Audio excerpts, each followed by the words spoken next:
All right, good afternoon, everybody, and good evening to our listeners in Liberia. We say welcome again to another edition of Liberia Sharise. I am your host, Augustine Sharif, and today I'm going to be joined by the usual suspect. These guys are going to be joining me here shortly. We are going to be having, today's nothing serious. Like I always say, sometimes we just come here just to actually be able to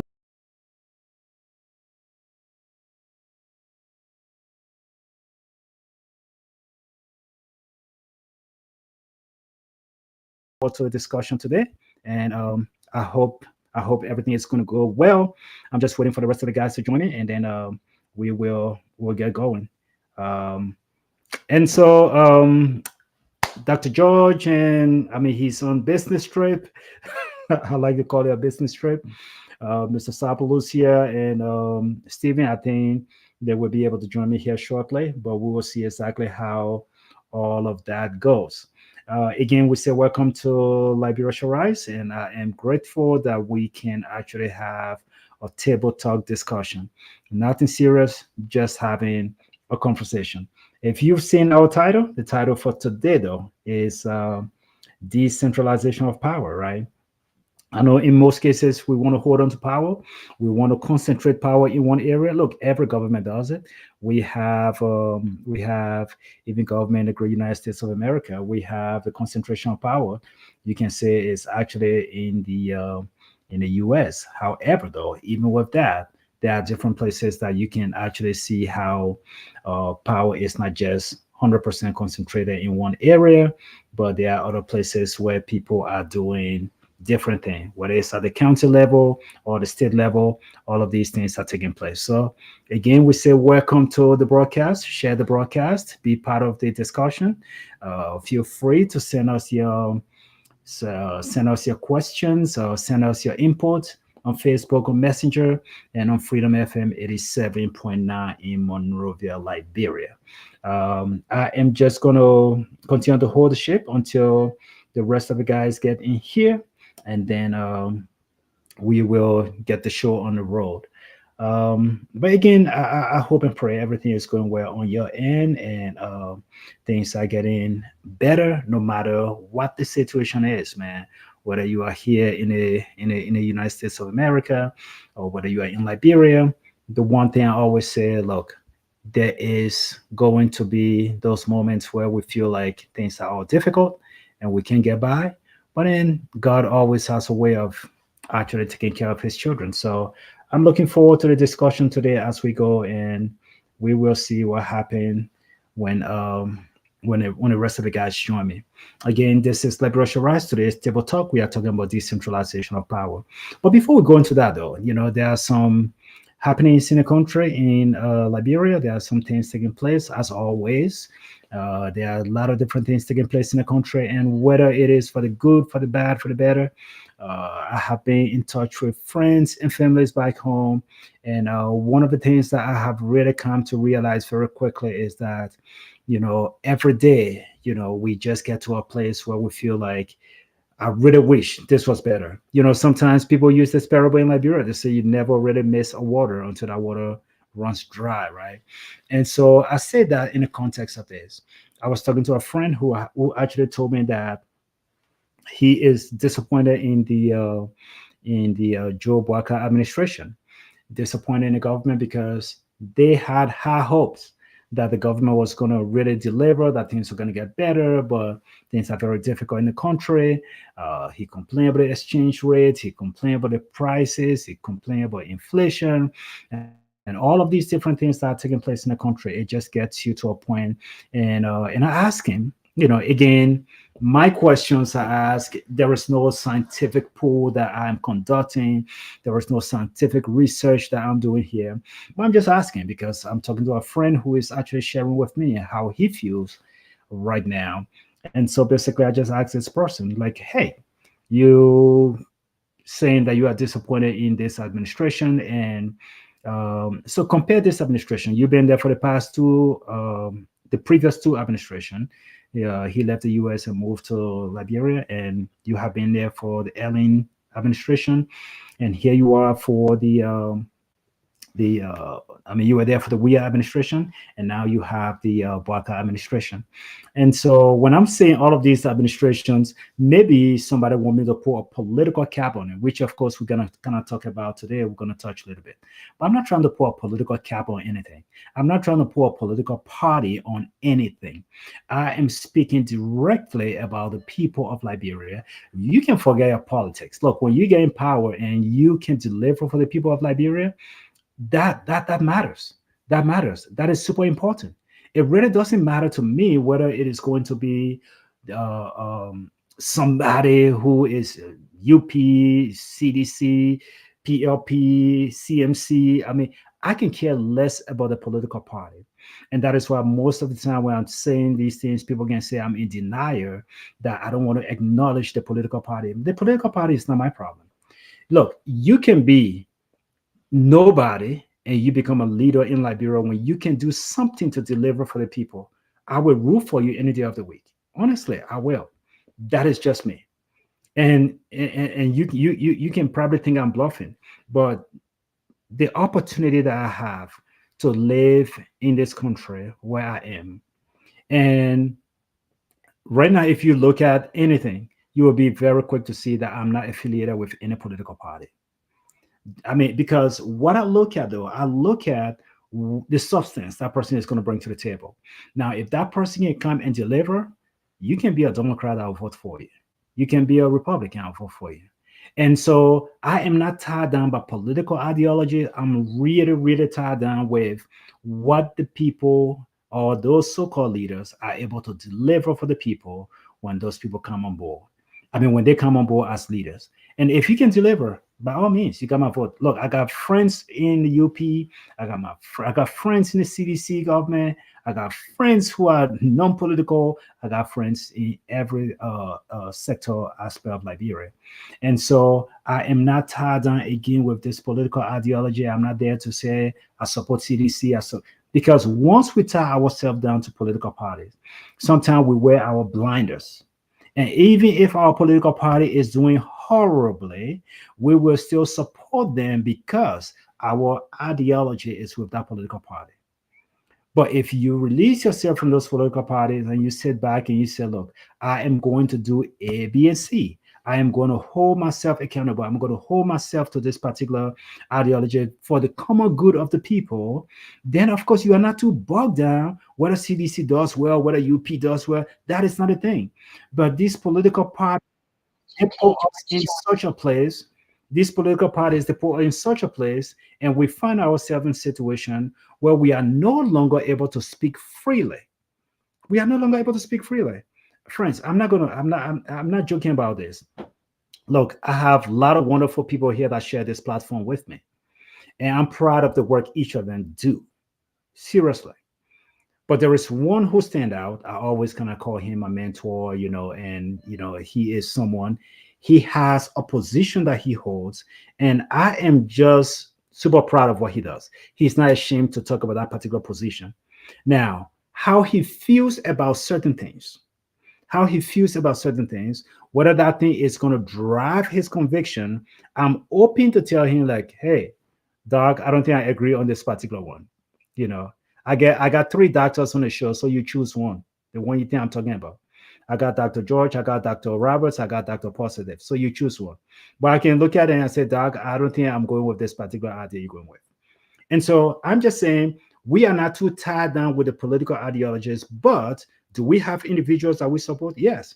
And if you were to ask me right now for my own political viewpoint, like I said, I got friends in the CDC, I got friends in the UP, I got friends who are, I have even another friend who started his own political movement last year.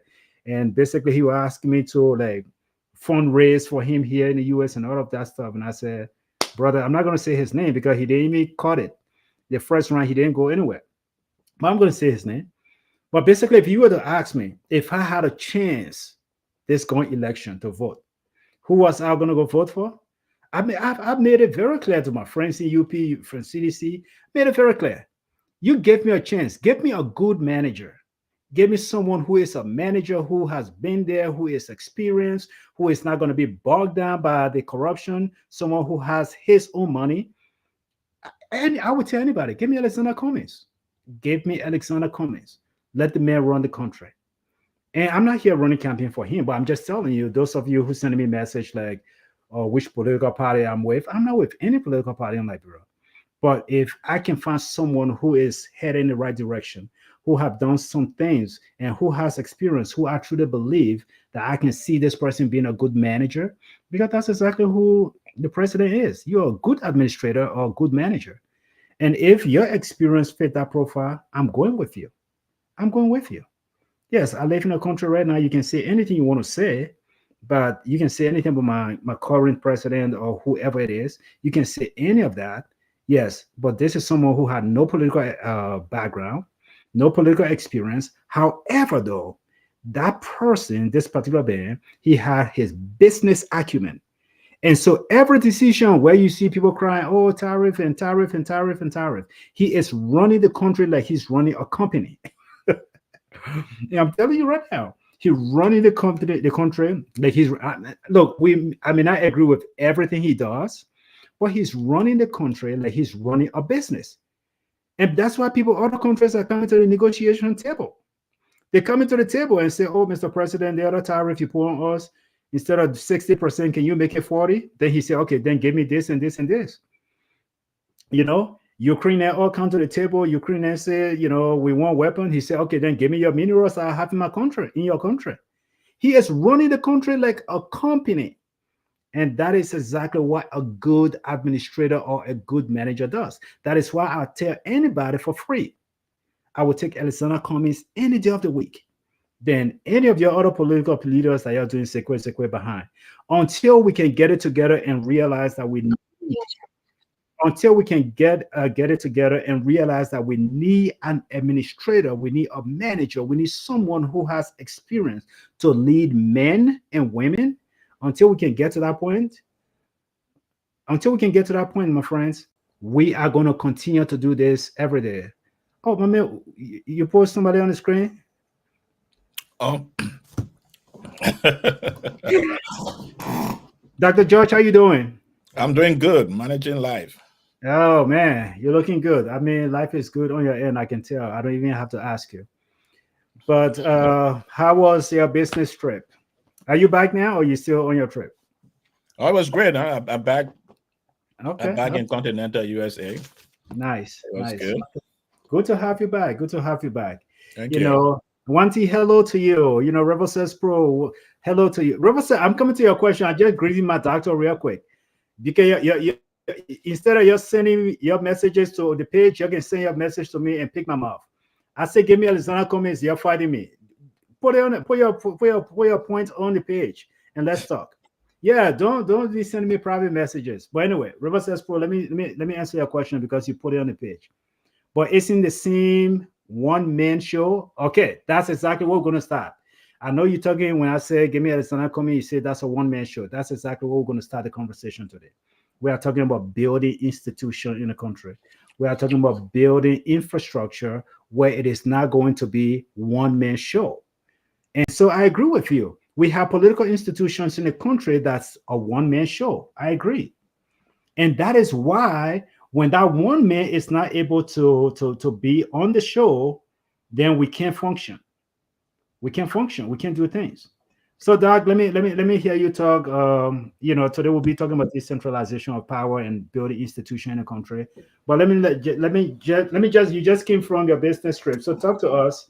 How was your trip? How are you doing? And what was some of your observation? And we'll go from there.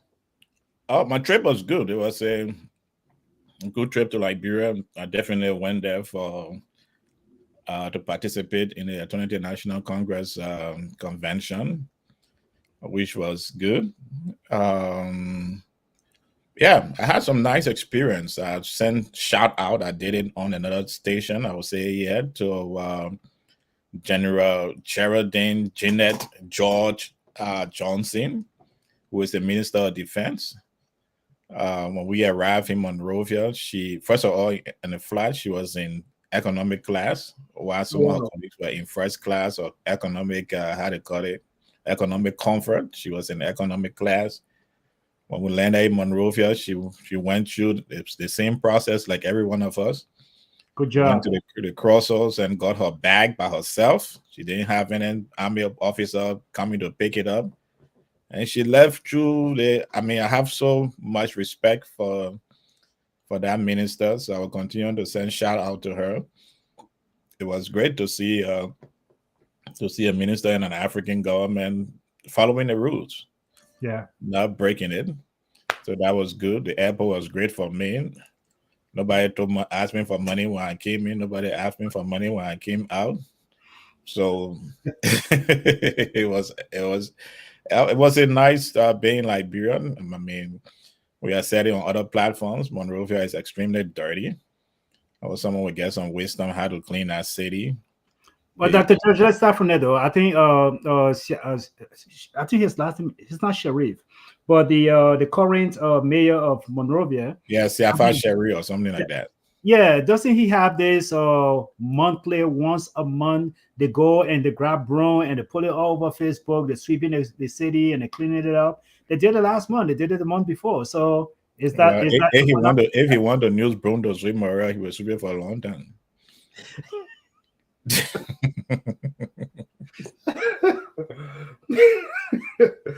the people went to Gather Street and they swept the whole place. They had some celebrities behind me. There you keep using broom. He was sweeping for a long time.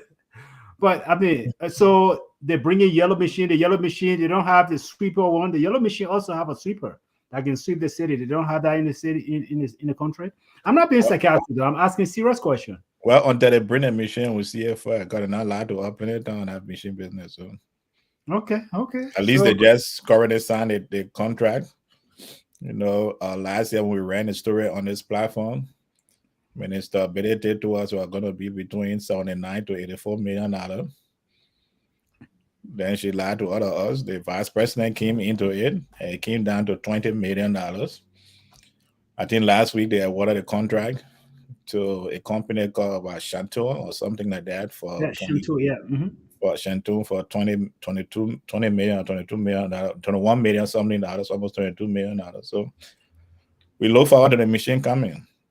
Okay. And hopefully that Chinese company they give it to, Chinese people that when you go to the Chinese market or buy, they can give you different quality. This one, that the quality for 21, this the quality for 5, this the quality. So let it go for it.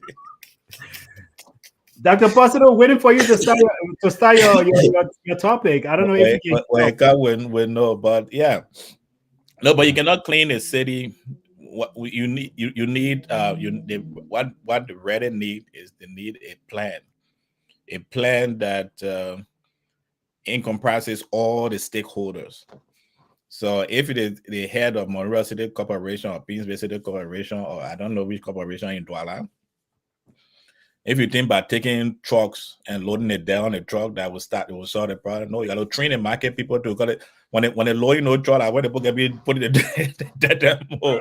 So there's a whole process of training you got to do. You got to train everybody.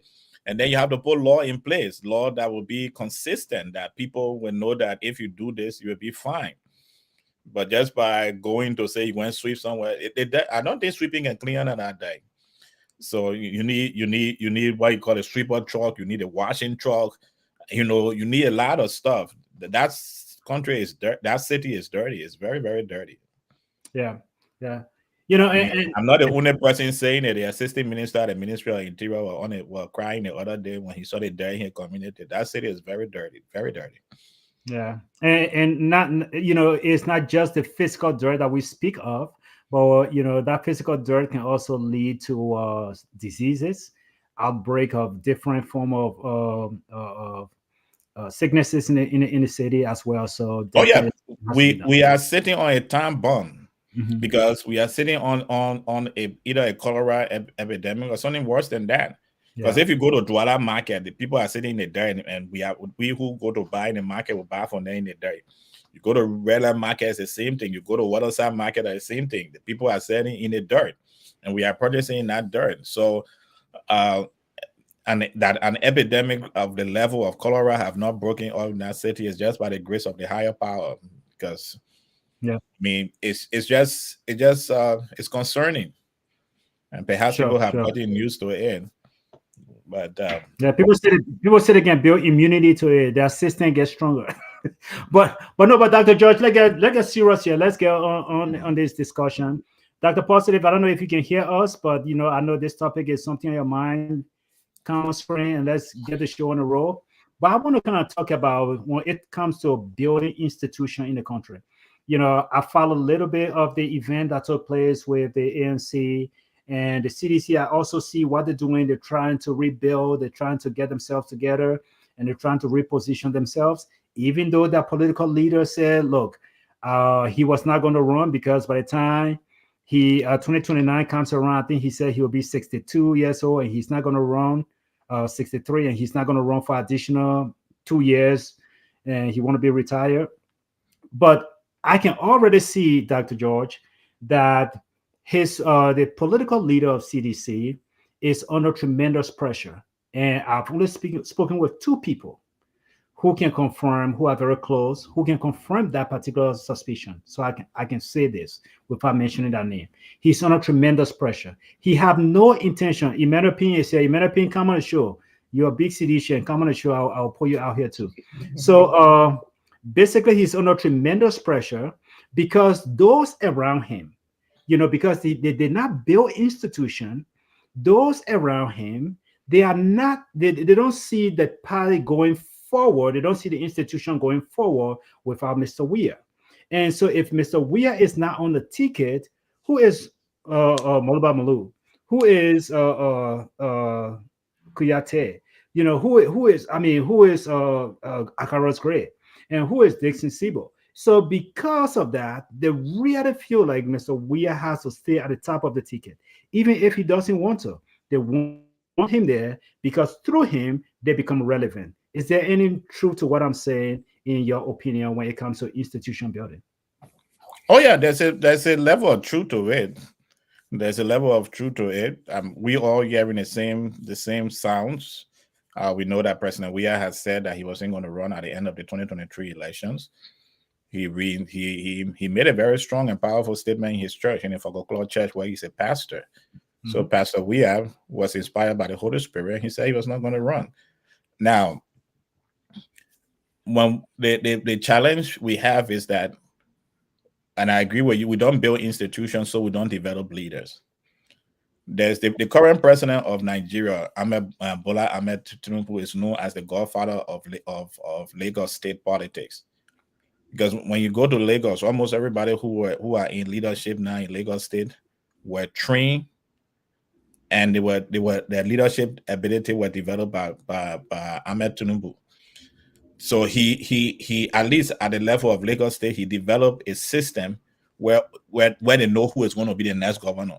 They all know who's going to be the next governor of that state, and they're all preparing to support that person. So this person come and spend his 8 years, he move on there, the next person come through, got to know that they belong to this class. Except someone can break it up, but almost everybody who have been a governor of Lagos state since 1999, when the current Nigerian democratic dispensation started, they are all people who went to the school of Bola Ahmed Tinubu. That's why his wife is the senator of the state. Nobody can challenge her for that position. But in our politics, who do we? The 6 year or more than 6 years, CDC has been since the 2005 election. So CDC was founded 2004 or 2003 or thereabout. We're talking about 20 something years in politics. Who can actually say that this person is the one that is in line to take over? For months, we're hearing that Speaker Funati Kofa was preparing him to take over. But it seems some of the inner caucus of CDC, they are not comfortable with him. So you have the situation now where the inner caucus to President Weir is pushing the narrative. A few weeks ago, former Foreign Minister Maxwell Kimaya came on Spoon FM and said that Weir is running. And they're sure. And so there's a school of thought that there's one group that President Weir is saying that, I'm not going to run. And there's the other group who wants him to run because this gives them an opportunity to come back to power, because nobody already trained to do that.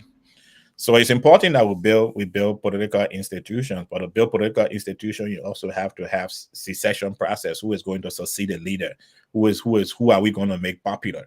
Who are we going to But sacrifice to take to the next But step? Dr. George, one argument people always make, I'm sorry there to cut you up. I want to Mm. come to 2 points you're making. The first one is the building of political institution. And again, we are not just speaking on CDC. We're not just speaking, I mean, because the UP had no plan. I mean, you can definitely see when after Ellen, Boaka, I mean, it was all in the air. There's no plan. There's no succession line to follow. So we're not picking on one political party here. But definitely, though, when we talk about building political institution, I think you describe it best when you gave the example of Nigeria, the Tinubu effect. When you gave that example, compare to Liberia.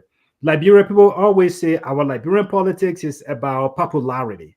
If you are popular and people know you, then of course they will vote for you. And that is why they always say this is why Cummings cannot really make a foothold in the country because he's quote unquote unknown. Now, so when we're talking about building political institution, that's one argument people always have, that it has to be a popularity thing. You describe political institution. Are we talking about a building, or are we building manpower, we're structuring an organization to be able to lead? If tomorrow I am the head of this organization, if my plane crash, I go down, there is someone that can take over. Yeah, are we describing the same thing here?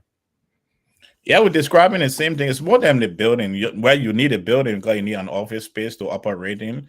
As I said, maybe on other places where I've been part of such interview, is that it's a lot of money that political parties pay for rent. A lot of Yeah. money. Our landlord don't charge us 5 cents, 10 cents. Especially in the political year, political season, the landlords get crazy. There are some that pay 35, 40, 50,000 a year for rent. That's a lot of money. The former CDC headquarters, the owner of that place, was charging them what 350,000, 3 point something million for them to get a whole space. That's a lot of money. In Liberia, that same 350,000 that you're going to pay, you can spend that to build a party headquarters. And that's why I commend the CDC for taking a step forward, because they're going to reduce rent and other expenditure that they have to be paying that they were paying at that the old spot they were. So it's not only the building, but then you need a structure in place, a structure that will perpetuate, a structure that will stay over time. So that's why you need to grow leaders. You need to grow youth leaders. You need to grow stand-up bearers. And yeah, I agree. I mean, politics anyway based on popularity. Politics is a game of addition. It's not a game of subtraction. It's a game of addition and multiplication. You have to add and you have to multiply your members. So the person you bring in the limelight have to have that popularity, and that's why training comes. People start little, but they start to train you little by Mhm. little. Be your personal assistant to Mr. Weir, like Kalasco. He's people know him, and then you give them the education quality they need. You give them the exposure they need, and a minister in the government or a representative or a senator. That's you help to build their profile, and as you build a profile, you start putting them in permanent positions in a government, right? For example, Cote d'Ivoire. Most people, most people were arguing after when the late Houphouët died, he had prepared the current president of Cote d'Ivoire. He was preparing him to be president. He exposed him to the political, brought him from the World Bank, made him prime minister and exposed him to that. But then at the end of the day, when it was time for transition, President Houphouët, quote unquote, decided that a child that he had that was also in the political something could come in the limelight. And that's why led to Henry Bédier became president of Cote d'Ivoire. But the two of them were trained. And over time now, the current president, um, Ouattara, who was the prime minister to Houphouët, has gained that popularity and gained that trust. And the northern part of Cote d'Ivoire. So he could bring that how they call it unity and exposure that he got from Houphouët as president. But do we have the same thing in Liberia? Do we have the same training of people in our political organizations that can take over from a political leader? So there's this. Most of our party have this one popular person, or this one popular person that have the charisma, or this one popular person that have the money, And after that, we don't see the secession. Your United Party, even the United Party struggle with secession. Sure, I sure. don't think President Boyka was President Sirleaf first annoyed, and that's why they believe that President Sirleaf decided to go for George Weah and supported him instead of Boyka in the 2017 elections. So there is no clear path to secession plan. There's nobody that is saying that the president is using a lot to put out there, and now they are struggling with it. They don't know who is going to be the next leader within the party. They don't trust the current vice president to lead them because they don't feel that he's one of them. But amongst them too, there's a lot of division amongst other people like Amara Khan and Augustine Gafwan. There's division amongst them. So that's become the situation of how they got it. But we don't build the institution because we don't institutionalize our politics to prepare other people, especially on the secession trend. So let's pick on the three major parties, right? We're gonna pick on ANC. I'm putting ANC among the major parties. No, seriously, I'm gonna put ANC among the major parties. So I'll go ANC first because you have a direct connection there. I will start from there, and then I will go with the current administration, which is the UP, and I'm going to go down to CDC. So let's talk about institutional building. Look, I'm going to say this, and I'm going to say it one time. I heard an interview on another platform. I think it was on the Spawn platform. I heard this interview with Mr. Cummins, where he was on the show, and I was very keen. I was tuned in to listen to what he was going to say. He said wonderful things that I really enjoy, but there's something right off the bat. He comes out and I think he came in firing. One of the things he said, I am not going to allow to be defined by the public. I'm not going to allow for anybody to define me. Now, we now going to take this mantle. We're going to take our message to the people. I was just like, man, I hope somebody can put this on a t-shirt and put it on the court. Because that was seriously, I'm not joking. That was a powerful statement he made because he really allowed himself to be dragged through the mud in Liberia, and he allowed the Liberian public to really define who he was, and he was not out there. We never saw him out there much. And so when he made that statement, I took it and I held on to it. I said, this is a very good thing for Mr. Cummins. Now, the second thing that he said again that really caught my attention was he said we just had a great convention. The convention was great, and I'm very fortunate to be the leader of the organization. He said he was very comfortable with the people that were chosen to hold certain positions, and I'm very comfortable with the team that we put together. Let's look at that team, Dr. George. That's where I want to start from with institution building.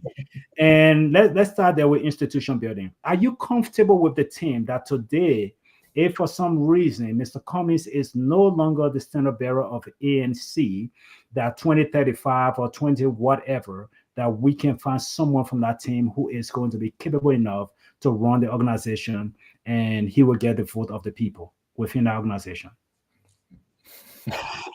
First of all, I'm working to be very neutral. So let me tell the listener out there, I'm an unrepentant, staunch member of the Alternative National Congress. Sure. And I do support the political agenda and manifesto of the party and the political. Yeah, I think that's why I started by saying you got a connection. As they said, the political leader is that be Cummins. No, I just want to put it this up there so that people are not struggling to understand what I'm saying. First, the ANC is 13 years old. Many people lost track of that fact. We are not a very old political party. We are just 13 years old. And when you are 13 years old, there's a lot of developmental process you have to go through. So I agree with the political leader. We have a great team. The vice chair for administration is a young representative in Nima County, representing a belt that has both Gio and Minor people in the belt that he ran. He is traditional, but not, as we say now, deeply traditional. So he has been able to win a seat in our area. He gathering, in my opinion, a lot of respect. So we can definitely see now from that, and looking forward to what his 6 years of performance would look like. that yeah, we have a young team of leaders. Our youth leader is a very young man with a lot of passion. He has brought a lot of passion to the youth movement in the ANC way. He has a great career ahead of him, the youth leader, and so is the Secretary General. The current Secretary General is another young person. So when you look at the chain of leaders that were elected, they are young. I don't think any one of them, except again the political leader, the vice chair, I don't think any one of them is in their 40s. So we have a lot of leaders that was elected that is in the late 20s, mid 30s. Our vice chair for legal affairs too is a young lady that also have a great political future ahead of her if she stays in politics and not go back to the law. So I think the party has a future. But perhaps what the ANC will need to do to start to think about as we go forward is to think about develop a fundraising, a financial muscles, developing a financial muscle that is stronger, that is not dependent on the financial budget of the Cummings family. In order for this institution to be grounded and solid, we have to start thinking about what other ways we can raise money. We saw that in the United Party before we went to the 2023 election. The United Party was completely broke. And they had to get monies for people who are in government now investing our money, perhaps getting them the payback. But they did not have the financial muscles. After being in leadership for over 12 years, the financial muscles were weakened. So ANC can learn from that by spending the next couple of years before going to the 2029 elections, trying to bring up ideas to develop a great financial muscles. But I think with the new leadership that have been put in place, there's a lot of people in our leadership that could be trained to take over from a political leader, because some of them have already won elections. Some of them are known in the Liberian political environment, and they could be trained in that direction. Okay, and Riverside is putting a lot on us today, but definitely I'm going to come to some of his point. But I want to go back to the ANC here. Let me just stay there for a second, because sometimes what brings these political institutions down, Dr. George, is the people you have surrounding you. And like you said, I'm happy that you say, look, you got a great team. The political leader said the same thing. You guys have a team that you trust. But sometimes what can bring the organization down? The people you got yourself surrounded by. It could be very possible that President Boakai has a very good intention, but the people that he have himself surrounded by, we see him suspending people left and right and getting rid of people because of the things that they are doing, right? Do these individuals that you have, I don't want to ask you directly and say, do they carry the same vision like Mr. Cummings, because he is not the political organization? Or do these individuals have the same vision that ANC wants to see this particular thing go forward, and this is our vision, this is our goal, we're going to stick to it? Do you trust that those individuals will carry out that same vision? Well, the thing about politics and the thing about leadership, no two leaders have the same vision. Sure. But for the But the Alternative organization National as a whole Congress, has one. The organization has one. They have yeah, a mission again, for the statement. Alternative National Congress, we have our manifesto. Yes. So the manifesto speaks to the intent of the party, Mhm. the future intent, the current intent, and the future intent of the party. To that extent of the manifesto, yeah, I believe that those who have been elected for the leadership believe that the ANC is the third pathway, is the best pathway towards the development of Liberia, whether economic development, um, institutional development, human capacity development that is enshrined in our manifesto. Many of our members, many of those who are in leadership understands that and walk in sync with what is within our manifesto. That vision will be different. The political leader currently has a different vision as to where he wants to drive the party. Yes, the same thing as a manifesto, but he has a way he wants the party to be driven. And he believe in that in that direction, which we all support after having conversation with him, having conversation with the entire team.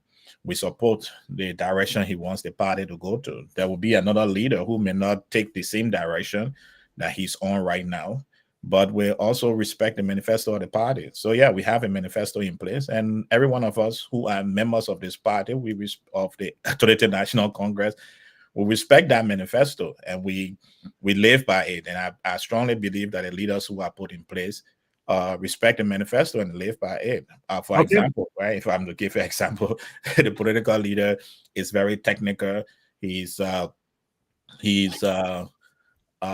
the English people would say. He's very calculative in doing everything. The next leader may not be very calculative as he is. They may react in the spurs of time, but that doesn't mean that we are not carrying out the same vision. But it means that every one of us have our own personality as to how this vision, this manifesto would be manifested with the Liberian people. Okay, so let me give you one more question here, and then I'm going to switch over real quick to go to the UP. Messaging was one of the biggest thing. You guys, for some reason, the ANC could not get the message out, and I think, I was saying to myself and said, man, this starting early this time around.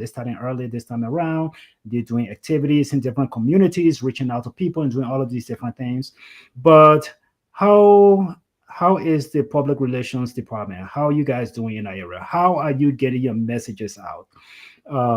When I say getting the messages out, we know you struggle in that area, so I'm not trying to be funny here. How is the PR department?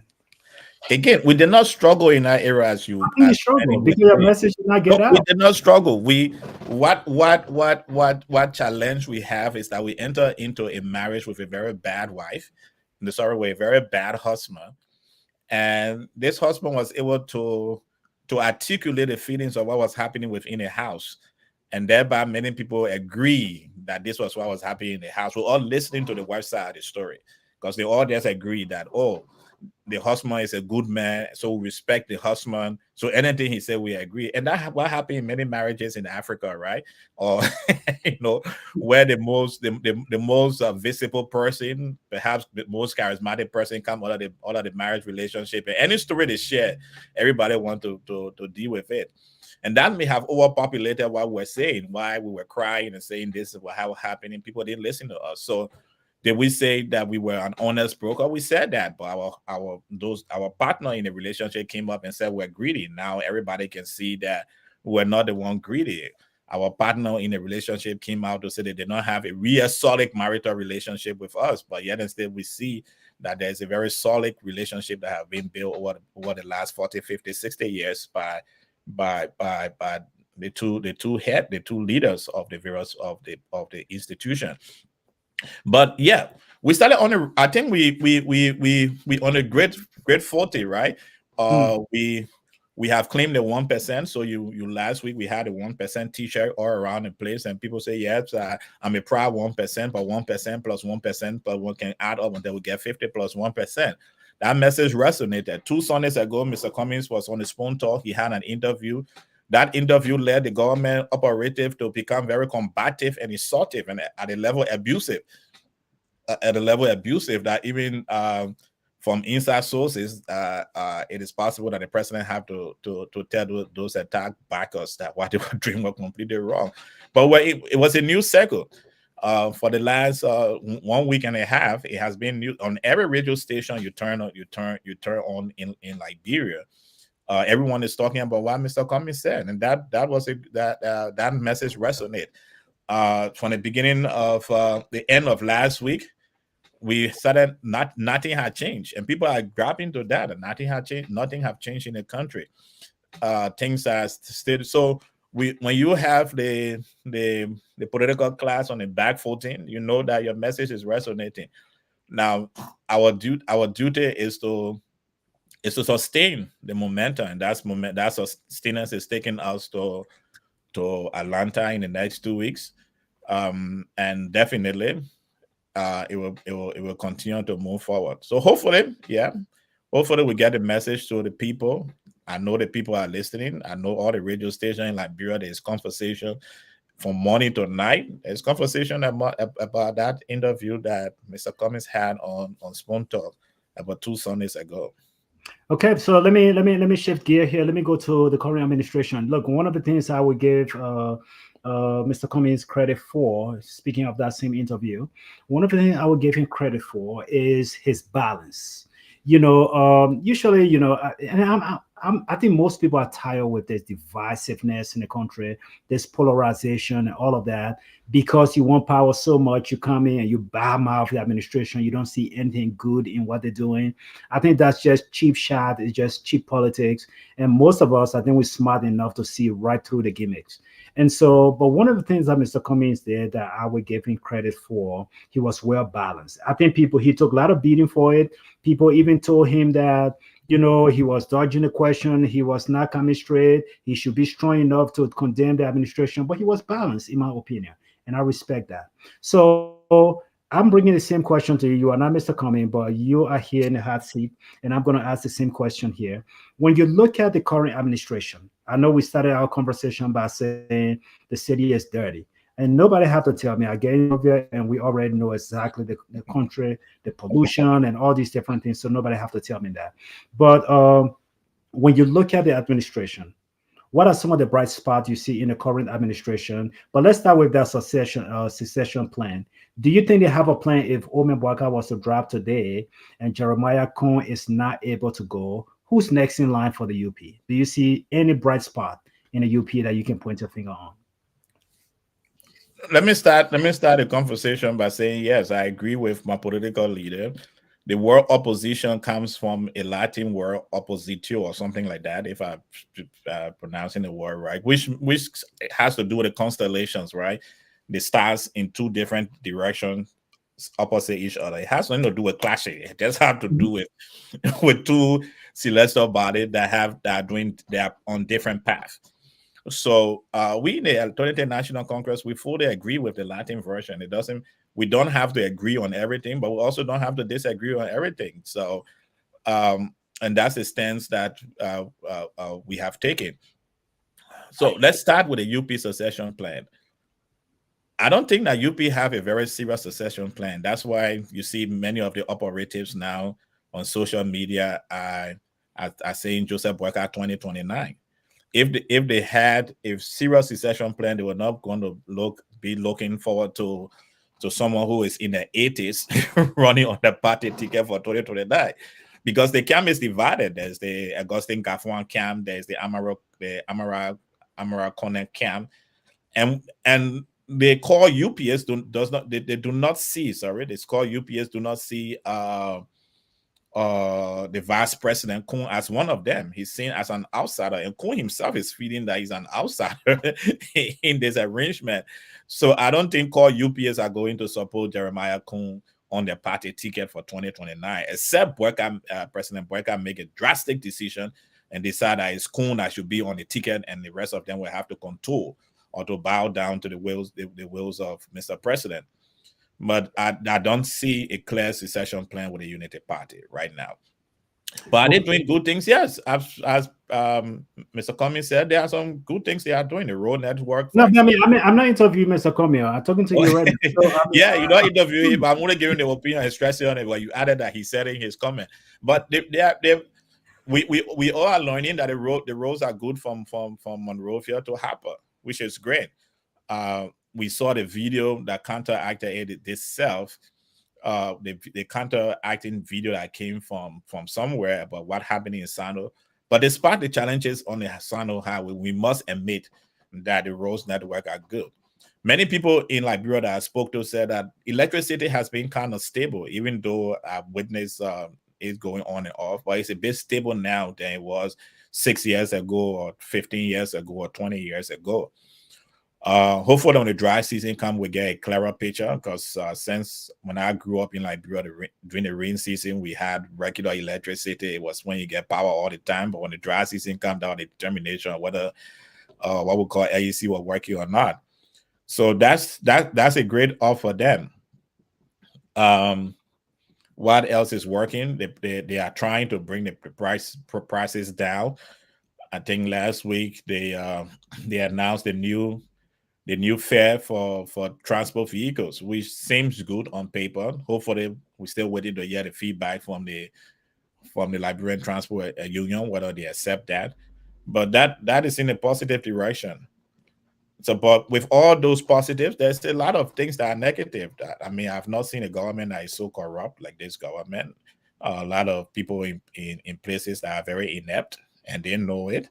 When you bring issues to discuss, they become very combative. They become very belligerent. You cannot be in leadership and you always want to be fighting your opponent. So we see that the economy is bad. It's not improving despite the reduction in price of rice, despite the reduction in transportation fare.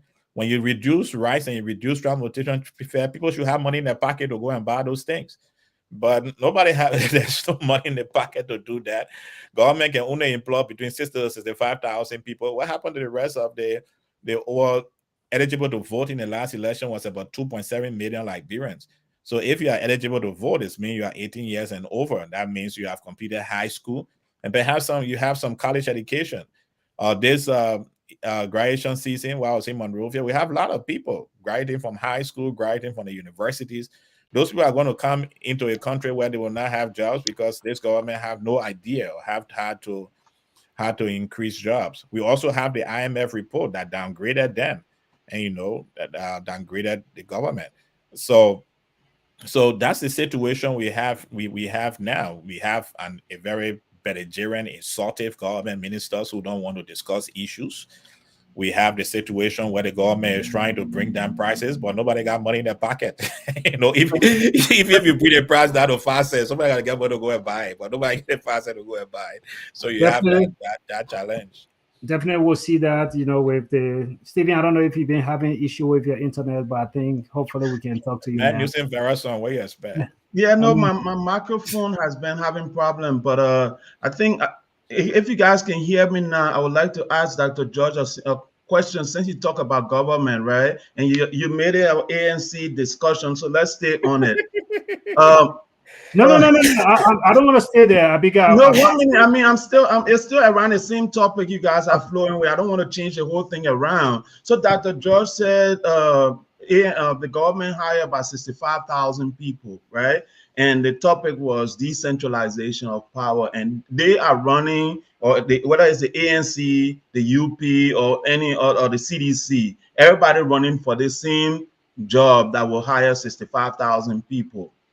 Whether it's the ANC, the CDC, or the UP? So since we got Dr. George on here, let's ask about the ANC, right? What can you do in terms of decentralization to make sure that other counties are empowered to create their own jobs in those counties instead of everybody running to Morovia to find job?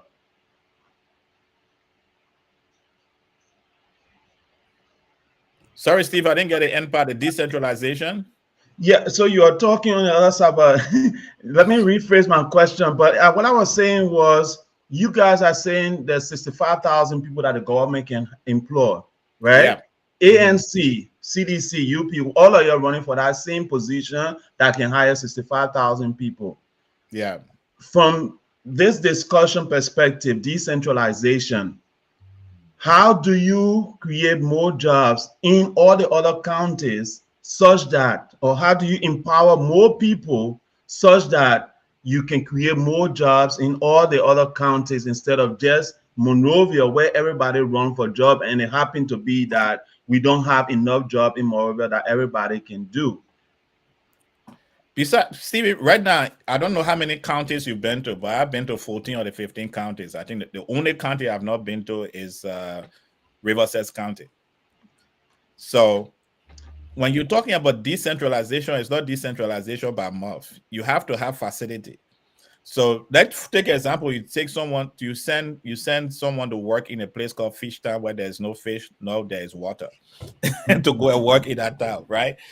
Fish Town has they have no social life. No social life. The town go to bed by 7:30. When darkness comes, the town go to bed. Now, if you take a 25-year-old young man saying to Fish Town, the next vehicle coming to Morovia, he will be on that vehicle because there's no life to maintain him there.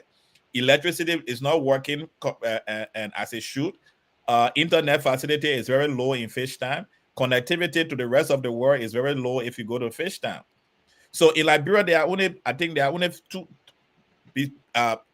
beside Mosorado County, the next vibrant county is Nima County. Then you come to Bom, and then perhaps you go to Lofa, and then you go to Buchanan.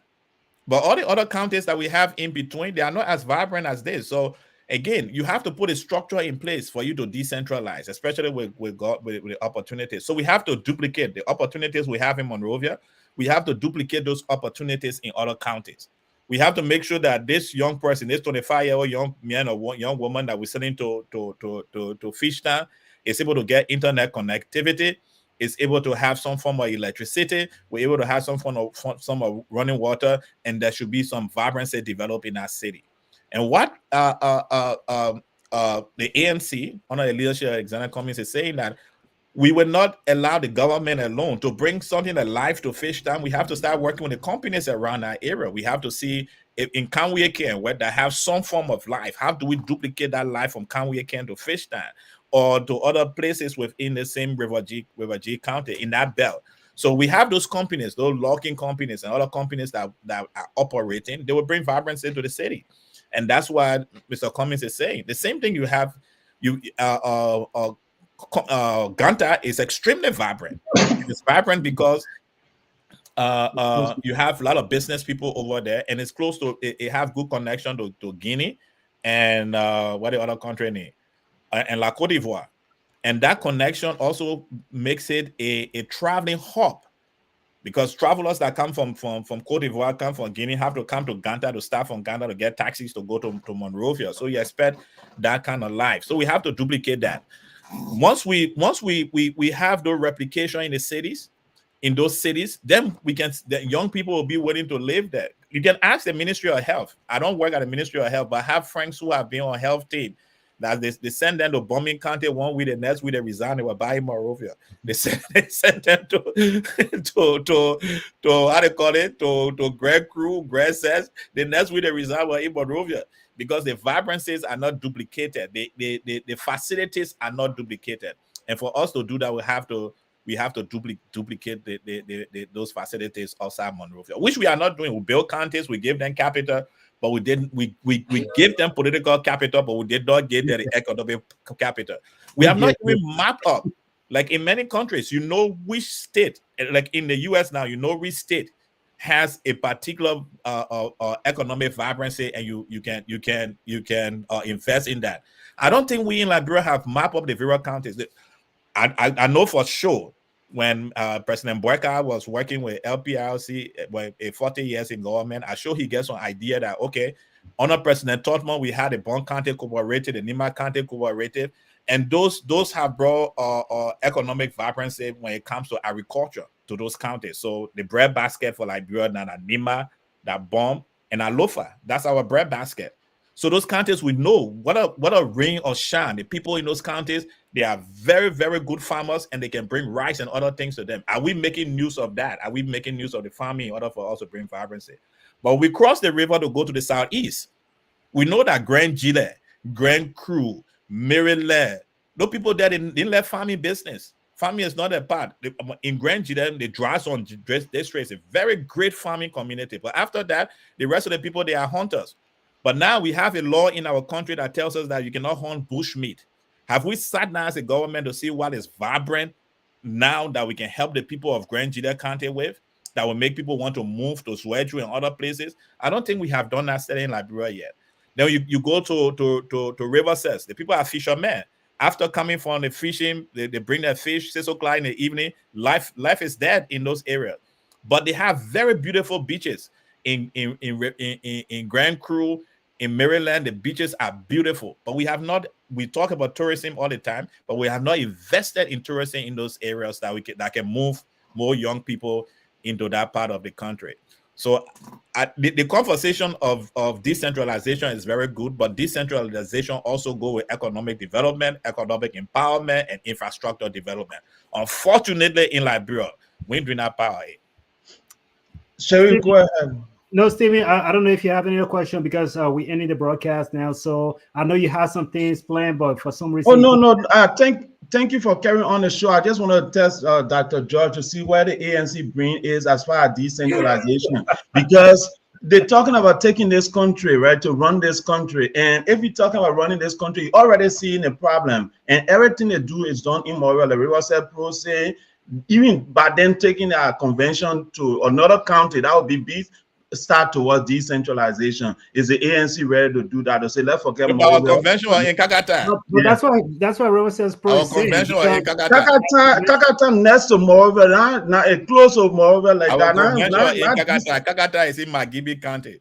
Yeah, I mean Kakata not close. You're talking about let's forget Kakata. Let's say your good grandleader that you're talking about, right? To say we ready to see the Liberian people move forward. So that's why in my mind, Riverside people were putting this here to tease you, but you're gonna take these your convention somewhere else that is non-conventional. Like everybody go in Morovia.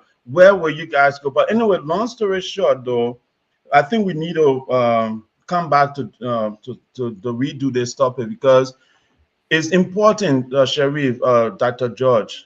You know, we have a big country, and one of the things I see is everything is done in Monrovia. Even in terms of development, the president have a wine and said today we're going to develop Riverside County, and because they voted for us.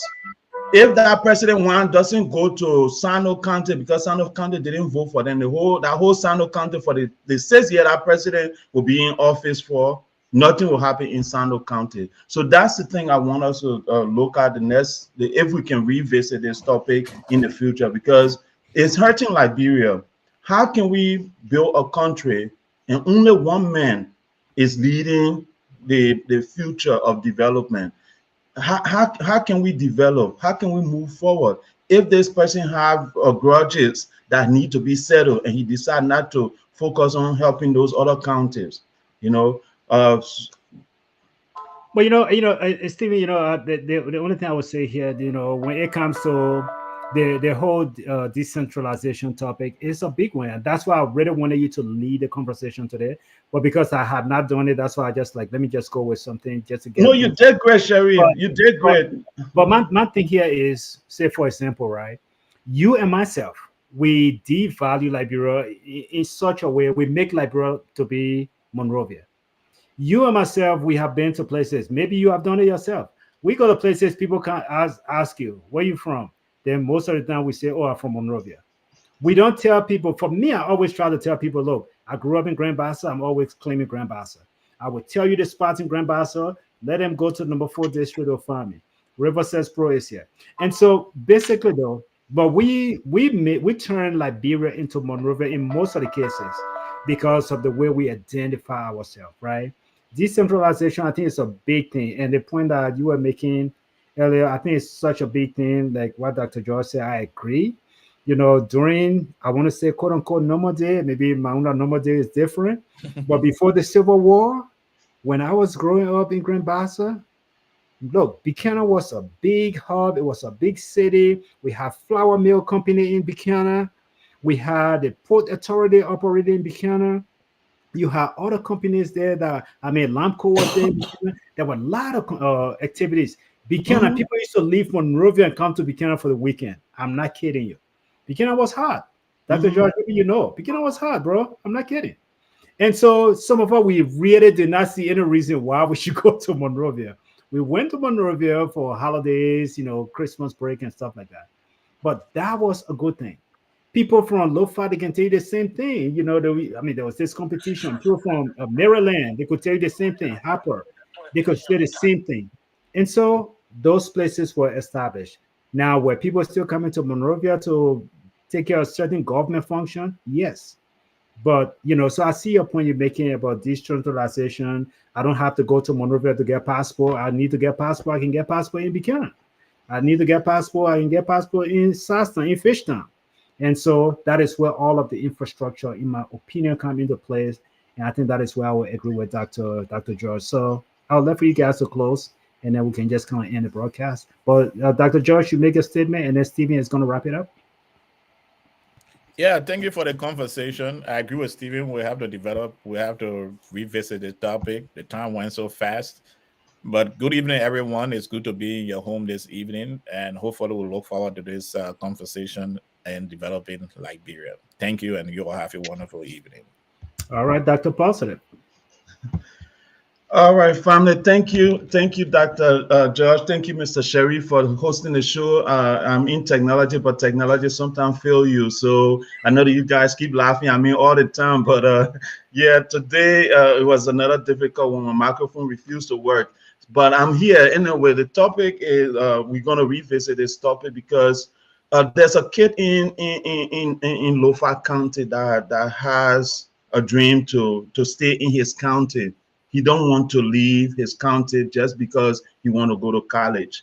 He doesn't want to leave his county just because he doesn't have no option in that county. And who is thinking about making that change for that child that is born in Lofa County, for that child that is born in Sano, or that child that is even born all the way to the border of Liberia that have never been in Monrovia? That child has to live his life hoping that one day he get to Moravia to start making his dream a reality. We're going to lead that child to say every child that is born in any part of Liberia, that child will have an opportunity to get the same education that we provide in Monrovia, the same training that we provide in Monrovia, the same opportunity for job and growth and development of his community.